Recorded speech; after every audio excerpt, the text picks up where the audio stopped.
ನಮಸ್ಕಾರ. ಕನ್ನಡ ರಾಘು ಅಂತ. ಇವತ್ತೇನು ಹೇಳಕ್ ಬಂದಿದ್ದೀನಿ ಅಂದ್ರೆ ಫ್ರೆಂಡ್ಸ್, ಕರ್ನಾಟಕದಲ್ಲಿ ಬಾಹುಬಲಿ ಅಬ್ಬರ ಜಾಸ್ತಿ ದಿನದಿಂದ ದಿನಕ್ಕೆ ಹೆಚ್ಚಾಗ್ತೈತೆ. ಅದು ಜಾಸ್ತಿ ಆಗಕ್ಕೆ ಏನ್ ಕಾರಣ ಅಂತ ನಿಮಗೂ ಗೊತ್ತಿರಬೇಕು. ಬಾಹುಬಲಿ ಚಿತ್ರದಲ್ಲಿ ನಟಿಸಿರುವ ಸತ್ಯರಾಜ್ ಅಲಿಯಾಸ್ ಕಟ್ಟಪ್ಪ ಇವತ್ತೇನು ಕ್ಷಮೆ ಯಾಚಿಸಿದಾನೆ ಅಂತ ಎಲ್ಲ ತಿಳ್ಕೊಂಡಿದಾರೋ ಅದು ನಿಜಕ್ಕೂ ದೌರ್ಭಾಗ್ಯ. ಅವನು ಯಾವತ್ತಿದ್ರೂ ಕ್ಷಮೆ ಯಾಚಿಸಿಲ್ಲ, ಯಾಚಿಸ್ತಾನೆ ಇಲ್ಲೋ ಅದು ನಮಗೂ ಗೊತ್ತಿಲ್ಲ.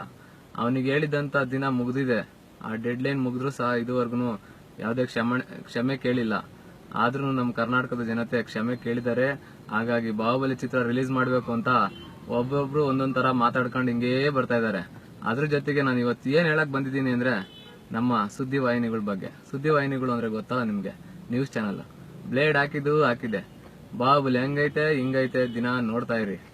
ಬ್ರೇಕಿಂಗ್ ನ್ಯೂಸ್ ದಿನ 9:30 10:00 ಬ್ರೇಕಿಂಗ್ ನ್ಯೂಸ್ ಹಾಕೋದು.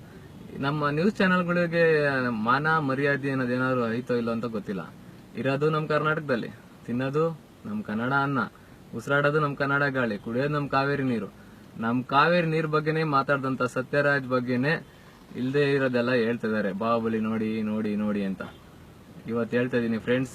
ಯಾರು ಸಹ ಬಾಹುಬಲಿ ನೋಡಕ್ಕಾಗ್ಲಿ ಇಲ್ಲ ಬಾಹುಬಲಿ ತೆರೆ ಕಾಣಕ್ಕಾಗ್ಲಿ ಸಂಪೂರ್ಣ ಬೆಂಬಲ ಯಾರು ಕೊಡ್ಬೇಡ್ರಿ. ಸಂಪೂರ್ಣ ಬೆಂಬಲ ಅಲ್ಲ, ಬೆಂಬಲನೇ ಕೊಡ್ಬೇಡ್ರಿ. ಯಾಕೆ ಅಂದ್ರೆ ಇವತ್ತು ನಮ್ಮ ಕನ್ನಡ ಜನನ ತುಣಿತಿದ್ದಾರೆ ಅಂದ್ರೆ ಪ್ರತಿ ಒಂದ್ ರೀತಿಲೂ ತುಣಿತಾ ಇದ್ದಾರೆ. ಕರ್ನಾಟಕದಲ್ಲಿ ಕನ್ನಡನೇ ಇಲ್ಲ, ಎಲ್ಲ ಹೋಗ್ತಾ ಇದೆ. ಎಲ್ಲೋಗ್ತಾ ಇದೆ? ಔಟ್ ಸೈಡ್ಗೆ ಹೋಗ್ತಾ ಇದೆ. ಅಲ್ಲೂ ಸಹ ಮಾತಾಡ್ತಾ ಇಲ್ಲ.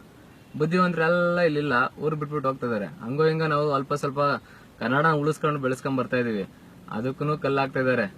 ಇಂತ ಸತ್ಯರಾಜ್ ಅಂತರು ನಮ್ಮ ಕರ್ನಾಟಕದ ಮೇಲೆ ದಾಳಿ ಮಾಡ್ತಾನೇ ಇದ್ದಾರೆ. ನಾವು ಶಾಂತಿ ಪ್ರಿಯರು, ಆ ಪ್ರಿಯರು ಈ ಪ್ರಿಯರು ಅಂತ ಕ್ಷಮಿಸ್ಕೊಂಡೇ ಹೋಗ್ತಾ ಇದ್ರೆ ಮುಂದೊಂದ್ ದಿವಸ ಕನ್ನಡಕ್ಕೆ ಬೆಲೆನೂ ಇರಲ್ಲ, ಕನ್ನಡಿಗರು ಯಾರು ಮರ್ಯಾದೆನೂ ಕೊಡಲ್ಲ.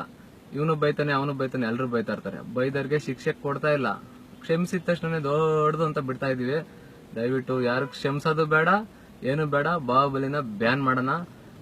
ಯಾರು ಬ್ಯಾನ್ ಮಾಡ್ತಾರೋ ಇಲ್ಲ, ನಮ್ಮ ಕರ್ನಾಟಕದ ಜನತೆ, ಬೆಂಗಳೂರು ನಗರ, ಬೆಂಗಳೂರು ಗ್ರಾಮಾಂತರ, ಬೆಳಗಾವಿ, ಬಳ್ಳಾರಿ, ಬೀದರ್, ಬಿಜಾಪುರ, ಚಿಕ್ಕಮಗಳೂರು, ಚಿತ್ರದುರ್ಗ, ದಕ್ಷಿಣ ಕನ್ನಡ, ಧಾರವಾಡ, ಗುಲ್ಬರ್ಗ, ಕೊಡಗು, ಕೋಲಾರ, ಮಂಡ್ಯ, ಮೈಸೂರು, ರಾಯಚೂರು, ಶಿವಮೊಗ್ಗ, ಉತ್ತರ ಕನ್ನಡ ಜೊತೆಗೆ ಬಳ್ಳಾರಿ, ರಾಯಚೂರು, ತುಮಕೂರು, ಬೀದರ್, ಗದಗ್, ಕೊಪ್ಪಳ, ಚಿಕ್ಕಬಳ್ಳಾಪುರ, ಇನ್ನು ಟೋಟಲ್ 29 ಜಿಲ್ಲೆಗಳಿದಾವೆ.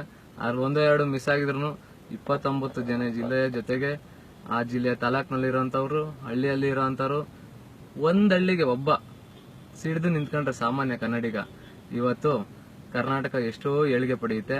ದಯವಿಟ್ಟು ಕೈ ಮುಗಿದು ಕೇಳ್ಕೊಂತೀನಿ, ಎಲ್ರೂ ಸಹ ಈ ಹೋರಾಟಕ್ಕೆ ಬೆಂಬಲ ಕೊಡಬೇಕು. ಆ ಬಾಹುಬಲಿನ ತೆರೆ ಕಂಡ್ರು ಸಹ ಅದು 0% ಇಲ್ಲಿ ಉದ್ಧಾರ ಆಗ್ಬೇಕು. ಕನ್ನಡದ ಜನತೆ ಇದನ್ನ ಮಾಡಿ ತೋರಿಸ್ಬೇಕು. ಜೊತೆಗೆ ನಮ್ಮ ಕರ್ನಾಟಕದಲ್ಲಿ ಇನ್ನೊಂದು ಏನಾಗಿದೆ ಅಂದ್ರೆ, ನೀವೆಲ್ಲೇ ಹೋದ್ರೂ ಕನ್ನಡನೇ ಬಳಸ್ತಾ ಇಲ್ಲ. ಅದೇನು ಸ್ಟೈಲಿಶ್ ಅನ್ಕೊಂಡಿದಾರೋ ಇಲ್ಲ ಅಂದ್ರೆ ಕನ್ನಡ ಮಾತಾಡ್ರೆ ಮರ್ಯಾದೆ ಹೋಗುತ್ತೆ ಅನ್ಕೊಂಡಿದಾರೋ ಗೊತ್ತಿಲ್ಲ. ಯಾವ್ದೇ ಅಂಗಡಿಗೆ ಹೋಗ್ಲಿ ಇಲ್ಲ ಎಲ್ಗೆ ಹೋಗ್ಲಿ, ಒಂದ್ ಶಾಪಿಂಗ್ ಮಾಲ್ಗೆ ಹೋಗ್ಲಿ, ಕನ್ನಡ ಅಂದ್ರೆ ಏನೋ ಒಂಥರ ಅಸಭ್ಯ. ಅವ್ರಿಗೆಲ್ಲ ಬುದ್ಧಿ ಬರ್ಬೇಕು ಅಂದ್ರೆ ಕನ್ನಡನ ಸಾಮಾನ್ಯ ಕನ್ನಡಿಗರು ಎತ್ತಿ ತೋರಿಸ್ಬೇಕು, ಕನ್ನಡದಲ್ಲಿ ಮಾತಾಡ್ಬೇಕು. ಒಂದ್ ಅಂಗಡಿಗೆ ಹೋದ್ರೆ ಅವ್ನು ಕೇಳ್ತಾನೆ, ಹಿಂದಿಲಿ ಕೇಳ್ತಾನೆ, ಇಲ್ಲ ತಮಿಳಲ್ಲಿ ಕೇಳ್ತಾನೆ, ಇಲ್ಲ ತೆಲುಗಲ್ಲಿ ಕೇಳ್ತಾನೆ. ಯಾಕೆ ಕನ್ನಡದಲ್ಲಿ ಕೇಳಲ್ಲ? ಇದನ್ನ ತಿಳಿಸ್ಬೇಕು. ಅವ್ರಿಗೆ ತಿಳಿಸ್ಬೇಕು ಅಂದ ತಕ್ಷಣ ಹೊಡೆಯೋದು ಅದೆಲ್ಲ ತಪ್ಪು. ಇವಾಗ ಅಲ್ಲಿಂದ ಬಂದಿದ್ದಾರೆ, ಜೀವನ ಮಾಡ್ತಾರೆ, ತಮಿಳರಾಗಿರ್ಬೋದು, ತೆಲುಗರಾಗಿರ್ಬೋದು, ನಮ್ ಜೊತೆ ಬೆರ್ತಿದ್ದಾರೆ. ಒಂದಾಗಿದ್ದೀವಿ, ಇಲ್ಲ ಅಂತಲ್ಲ. ಆದ್ರೂ ನಮ್ಮ ಕರ್ನಾಟಕದಲ್ಲಿ ಹೆಚ್ಚು ಕನ್ನಡನ ಮಾತಾಡ್ಬೇಕು ಅಂತ ನಾನು ಕೇಳ್ಕೊಂತೀನಿ. ಜೊತೆಗೆ ಈ ಅಣ್ಣ ತಮ್ದಿರು, ಅಕ್ಕ ತಂಗಿರು ಏನಿದ್ದಾರೆ, ತಮಿಳರು ತೆಲುಗರು, ಸಿಕ್ಕಾಪಟ್ಟೆ ಕಾಮೆಂಟ್ ಮಾಡ್ತಾರೆ. ನಿಮ್ಗೆ ಯಾಕ್ರಿ ಬಾಹುಬಲಿ ರಿಲೀಸ್ ಆದ್ರೆ ನಿಮ್ಗೇನ್ ಕಷ್ಟ, ನಿಮ್ಗೇನ್ ನಷ್ಟ ಅಂತ. ಒಂದೇ ಒಂದು ಯೋಚನೆ ಮಾಡಿ, ನೀವು ನಿಂತಿರೋ ಜಾಗ ಕನ್ನಡ, ಅರ್ಥ ಆಯ್ತಾ? ಹಾಗಾಗಿ ಹೇಳ್ತಾ ಇದೀನಿ, ಪ್ರತಿಯೊಬ್ರು ಸಹ ಕನ್ನಡಿಗರಿಗೆ ಸಹಾಯ ಮಾಡಿ. ಸಿರಿಗನ್ನಡಂ ಬಾಳ್ಗೆ, ಸಿರಿಗನ್ನಡಂ ಗೆಲ್ಗೆ ಅಂತ ಜೀವನ ಮಾಡ್ಕೊಂಡ್ ಬರ್ತಿರೋ ಕನ್ನಡಿಗರು ನಾವು. ಎಷ್ಟು ಶಾಂತಿ ಪ್ರಿಯರೋ ಆ ಶಾಂತಿನ ಕದಡಿದ್ರೆ ಅಷ್ಟೇ ದೊಡ್ಡ ಹೋರಾಟ ಪ್ರಿಯರು ಆಗಿರ್ತೀವಿ. ಎಚ್ಚರಿಕೆಯಿಂದ ಕಾಲಿಡ್ತಾ ಇರಿ, ಕನ್ನಡನ ಉಳಿಸಿ ಬೆಳೆಸಿ. ಇಷ್ಟ ಹೇಳಿ ನಾನು ಮಾತು ಮುಗಿಸ್ತೀನಿ. ಜೈ ಕರ್ನಾಟಕ ಮತ್ತೆ ಚಾಮುಂಡೇಶ್ವರಿ. ನಮಸ್ಕಾರ.